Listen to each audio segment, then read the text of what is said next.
ముందు వీడియోలో మేమైతే ఒక కేఫ్‌కైతే వెళ్తున్నామని చెప్పాంగా. ఇదే మన అర్బన్ టిక్కా కేఫ్ అనమాట. సో, ఇక్కడికైతే వచ్చేసాం మేము. ఇంకా ఇక్కడికొచ్చాక నాకు యాంబియన్స్ అయితే క్లాసిక్‌గా అండ్ సూపర్‌గా భలే ఉన్నాయి యాంబియన్స్ అయితే. ఇంకా యాంబియన్స్ పక్కన పెడితే ఈరోజు సాటర్‌డే కాబట్టి నాన్ వెజ్ అయితే పక్కన పెట్టేసి ఇంకా వెజ్ అయితే ఆర్డర్ ఇచ్చేసాం. మా డిస్కషన్ అయిపోయాక ఇంక పునుగులైతే మన టేబుల్ దగ్గరికైతే వచ్చేసాయి. ఇంక పునుగులొచ్చేసాక ఈ యాంబియన్స్ చూస్తూ అలా ఫుడ్ తింటా ఉంటే వేరే లెవెల్ ఎక్స్‌పీరియన్స్ ఉంది.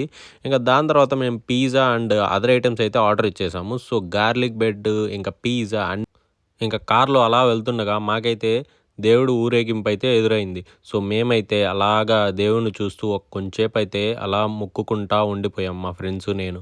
ఇంకా అదంతా అయిపోయినాక ఈ కోలాటంని దగ్గరగా చూసి ఎంతో ప్రశాంతంగా ఉండింది.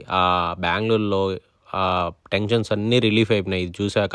సో, అదనమాట ఈరోజుకి మ్యాటరు. ఇంకా రేపైతే మాట్లాడదాం. ఉంటా మరి. బాయ్.